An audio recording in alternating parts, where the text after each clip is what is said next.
चोर आए तो फिर हमने पलटकर नहीं देखा, रोती हुई आंख का वह मंजर नहीं देखा। कुछ वो भी समझने की तकल्लुफ नहीं करते, कुछ हमने भी जुबान से कभी कहकर नहीं देखा। शायद इस कामयाब को कहते हैं तबस्सुम, हमने तेरे चेहरे पे जो अक्सर नहीं देखा। जदयू और जदयू से बड़ी खबर, श्रवण कुमार को विधायक दल नेता की जिम्मेदारी। लेकिन आखिर श्रवण कुमार ही क्यों? क्या है नीतीश कुमार की सियासी चाल? और बिहार यात्रा पर निकलने वाले हैं कौन? तो निशांत। कब से? तो 3 मई से। लेकिन आखिर उनके साथ कौन रहेगा? साये के साथ कौन रहेगा? कौन है जदयू का वह नेता? और विजय सिन्हा बनेंगे मंत्री या नहीं? पीएम से मिले हैं कौन? सम्राट चौधरी। नितिन नवीन से, विनोद तावड़े से भी मुलाकात हुई है और साथ ही आरएसएस के दफ्तर में भी सम्राट चौधरी ने हाजिरी लगाई है। मोदी को आतंकी कह दिया है किसने? तो मल्लिकार्जुन खड़गे ने। तो आज सियासत में इन्हीं तमाम खबरों को समझिए। प्रणाम, मैं हूं चंदन झा और आप देख रहे हैं प्रत्यंचा। सबसे पहले जदयू की बात, और जदयू की बात यह है कि सोमवार को मीटिंग हुई थी और उसमें जदयू के नेताओं ने नीतीश कुमार को अधिकृत कर दिया था कि आप जिसे चाहिए उसे विधायक दल का नेता बना दीजिए। तो नीतीश कुमार ने एक बड़ी सियासी चाल चली और श्रवण कुमार को जदयू के विधायक दल का नेता बना दिया है। और श्रवण कुमार के बारे में अगर कहेंगे, इन दिनों की अगर चर्चा करेंगे तो कहा जा रहा है कि श्रवण कुमार जो है नाराज चल रहे थे, इसलिए उनकी सुरक्षा भी बढ़ाई गई, उनको खुश करने के लिए Y+ जो है सिक्योरिटी मिली है उनको। ठीक, अब सवाल यह है कि श्रवण कुमार को ही क्यों? देखिए, श्रवण कुमार कुर्मी समाज से हैं, 31 साल से विधायक हैं, जहां से नीतीश कुमार उसी जिले के हैं, नालंदा हैं। तो कई फैक्टर हैं जो नीतीश से टच करता है और नीतीश के विश्वास पात्र भी हैं। नीतीश के कदम से कदम मिलाकर चलने वाले लोगों में उनकी गिनती होती है। और सबसे बड़ा फैक्टर थी कुर्मी, क्योंकि जदयू में अंदर खाने तरह तरह की बातें हो रही थी। कुर्मी समाज के जो वोटर हैं वो नाराज चल रहे थे कि नीतीश कुमार ने तो सत्ता छोड़ दी, कुर्सी छोड़ दी, लेकिन कुर्मी को मौका नहीं दिया। क्योंकि एक तरफ जहां यादव, विजेंद्र प्रसाद यादव को डिप्टी सीएम बना दिया गया नीतीश कुमार के द्वारा, तो दूसरी तरफ जो है विजय चौधरी को भी उप मुख्यमंत्री बना दिया गया। भूमिहार है विजय चौधरी। तो ये समीकरण तो साध लिए नीतीश कुमार ने, लेकिन कुर्मी वाला जो फैक्टर था वो कमजोर पड़ रहा था। और जदयू में गुटबाजी है, यह कोई छिपी हुई बात नहीं है, सब लोग जानते हैं। और इस तरफ के गुट को जो लीड कर रहे थे तो वो श्रवण कुमार ही हैं। अभी नहीं, तब से जब बिहार विधानसभा चुनाव हुआ था, टिकट को लेकर जो तमाम अंदरूनी लफड़े हुए थे, उसमें एक गुट का नेतृत्व जो है उस समय श्रवण कुमार ने ही किया था और नीतीश कुमार को जगाया था कि उठिए उठिए, देखिए कैसे टिकट बंट रहे हैं। इसके बाद नीतीश कुमार उठे थे और धाएं धाएं जो है टिकट बंटने लगे थे। तस्वीरें आने लगी थी कि इनको टिकट मिला, इनको टिकट मिला। खैर, बस ये याद दिलाने की बात थी। और सबसे ये समझिए कि नीतीश कुमार यह नहीं चाहते होंगे कि कुर्मी समाज उनसे छिटके। खैर, नीतीश कुमार से कुर्मी समाज कहीं छिटकने वाला नहीं है। नीतीश कुमार अगर श्रवण कुमार को नहीं भी बनाते तो कोई फर्क नहीं पड़ने वाला था। इसके बावजूद चूंकि नीतीश कुमार के करीबी रहे हैं, उनके विश्वास पात्र रहे हैं श्रवण कुमार, इसलिए नीतीश कुमार ने उन्हें बना दिया है। और यह भी कि जो वोटर है उसको एकजुट कर रखा जाए, उस समाज को ये नहीं किया जाए। ठीक है, एक लोग कहते हैं तो हम भी इसको मान लेते हैं, लेकिन एक जानते हैं, भाजपा अपने कोर वोटर को छोड़ रही है और इस पर बहुत कुछ कहने की जरूरत नहीं है। लेकिन नीतीश कुमार ने कुर्मी को विधायक दल का नेता बना के कई तरह के संदेश दे दिए कि जिस पर विश्वास उनको है तो है, और जो वोटर उनके साथ जुड़े हैं उसको वह छिटकने नहीं देंगे।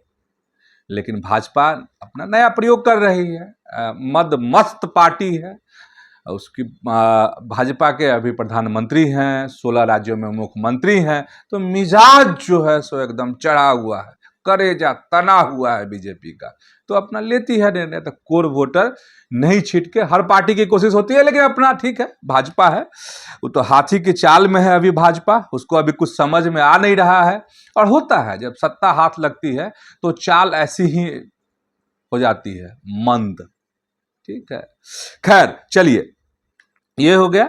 अब खबर ये भी जदयू से कि निशांत ने मीटिंग की जदयू दफ्तर में कार्यकर्ताओं के साथ। इसके बाद उन्होंने ऐलान किया कि 3 मई से वह बिहार की यात्रा पर निकलने वाले हैं, जिसकी काफी दिनों से चर्चा हो रही थी। तो सबसे बड़ा सवाल कि 3 मई से यात्रा पर अगर निशांत निकलेंगे तो क्या होगा? आखिर क्या अकेले निशांत निकलेंगे यात्रा पर, या कोई जदयू का सीनियर लीडर भी होगा? तो खबर ये है, और खुद निशांत ने कहा है कि उनकी यात्रा में उनके साथ संजय अंकल रहेंगे। तो संजय अंकल कौन है जदयू में? संजय झा। तो संजय झा जो हैं निशांत के साथ इस यात्रा के दौरान साये के साथ बने हुए रहेंगे।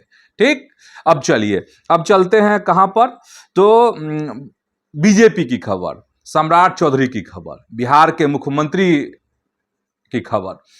दिल्ली में दिन भर यही खबर चलती रही है, और दिल्ली में उन्होंने प्रधानमंत्री नरेंद्र मोदी से मुलाकात की, और मुख्यमंत्री बने, शपथ उन्होंने ली, लेकिन पीएम आए नहीं, गृह मंत्री आए नहीं। तो उन्होंने जाकर के दिल्ली में मुलाकात की है। तो इसको कहा गया शिष्टाचार मुलाकात। ये कहने की बात है, लेकिन पर्दे के पीछे है कि आदेश तो लेना है ना। बिना दिल्ली के आदेश के आप कुछ कर पाएंगे? नहीं कर पाएंगे। बात तीखी है, चोट लगेगी दिल पर, लेकिन सच्चाई यही है कि बिना दिल्ली के आदेश के आप कुछ नहीं कर पाएंगे। तो दिल्ली गए थे पीएम को धन्यवाद भी देने और तमाम आदेश लेने, निर्देश लेने कि आगे कैसे बिहार को चलाना है। ठीक, ये खबर।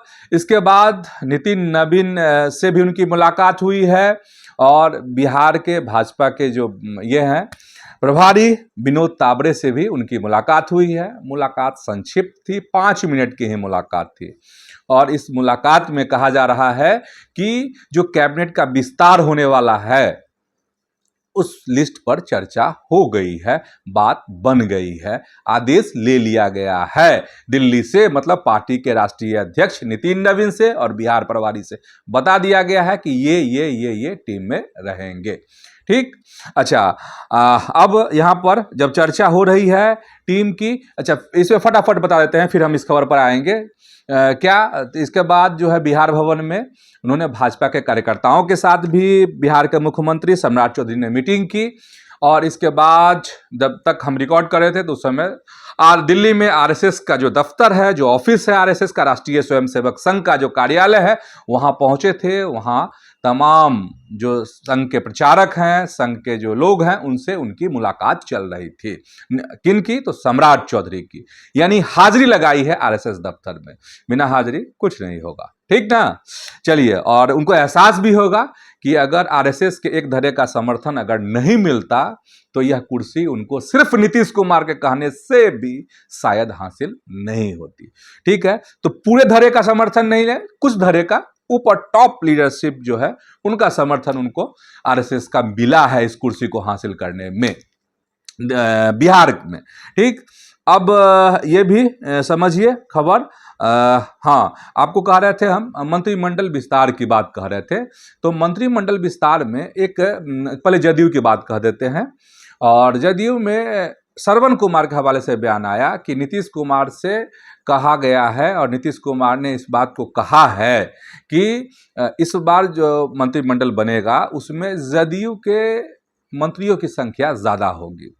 तो बात छोटी नहीं है, ये परेशानी का एक सबब बन सकता है बीजेपी के लिए, और अंदर खाने बीजेपी इसको लेकर परेशान भी है। और बीजेपी सिर्फ इस बात से परेशान नहीं है, बीजेपी विजय सिन्हा से भी परेशान है। अब परेशान क्यों है? क्योंकि सस्पेंस अब तक बना हुआ है कि विजय सिन्हा फिर से मंत्री बनेंगे कि नहीं बनेंगे, क्योंकि अंदर खाने की खबर यह है कि जिस दिन शपथ ग्रहण हो रहा था मुख्यमंत्री और उप मुख्यमंत्री का, उस दिन विजय सिन्हा को भी कहा गया था कि 2 भाजपा से भी शपथ ले लेगा और 2 जदयू से भी शपथ ले लेगा। मतलब विजय चौधरी ले रहे थे और विजेंद्र प्रसाद यादव ले रहे थे शपथ। बतौर डिप्टी सीएम और सीएम के तौर पर सम्राट चौधरी। तो कहा गया कि एक मंत्री के तौर पर विजय सिन्हा भी उस दिन शपथ लेंगे, लेकिन विजय सिन्हा ने हाथ जोड़ ली थी कि ना, हमको मंत्री नहीं बनना। ठीक, ये पहले की कहानी है। अब कहानी ये है कि अब भी यह क्लियर नहीं हो पाया है कि विजय सिन्हा आखिर करेंगे क्या। दिल्ली में बात हो गई है, लेकिन इन सब बातों के पीछे की एक और कहानी कि सोमवार को बिहार बीजेपी के अध्यक्ष जो हैं, प्रदेश अध्यक्ष संजय सरावगी, सोमवार को गए थे विजय सिन्हा से मिलने के लिए। विजय सिन्हा से उन्होंने मुलाकात की है, मतलब मनाने की कोशिश हो रही है कि आप मंत्री बन जाइए। ठीक, अब दूसरी खबर यह भी कि राधा मोहन सिंह से भी उनकी मुलाकात हुई थी विजय सिन्हा की, उन्होंने भी मनाने की कोशिश की थी विजय सिन्हा को। अब विजय सिन्हा माने कि नहीं माने, इसके लिए इंतजार करना पड़ेगा, और इसीलिए हमने कहा है कि विजय सिन्हा के मंत्री बनने पर सस्पेंस है कि विजय सिन्हा मंत्री बनेंगे कि नहीं बनेंगे। नाराज तो हैं, ये जगजाहिर है, और उनके बयान खुद इस बात की गवाही देते हैं। इस पर बहुत कुछ कहने की जरूरत नहीं है। अब ये खबर हो गई, और आखिर में खबर आपको बताते हैं कौन सी, तो खरगे वाली। खरगे साहब तमिलनाडु में थे और एक प्रेस कॉन्फ्रेंस को संबोधित कर रहे थे, और उसमें उन्होंने प्रधानमंत्री को आतंकवादी कह दिया। हालांकि उन्होंने संभालने की कोशिश भी की और कहा कि प्रधानमंत्री जो है लोगों को आतंकित करते रहते हैं। संभालने की कोशिश की, लेकिन चीजें संभली नहीं। बीजेपी इस पर फायर है, मल्लिकार्जुन खड़गे पर। ठीक, तो आज सियासत में इतना ही। यूट्यूब पर प्रत्यंचा को सब्सक्राइब कीजिए, फेसबुक पर पेज को फॉलो कीजिए, और वीडियो को लाइक कीजिए, शेयर भी कीजिए। धन्यवाद, प्रणाम।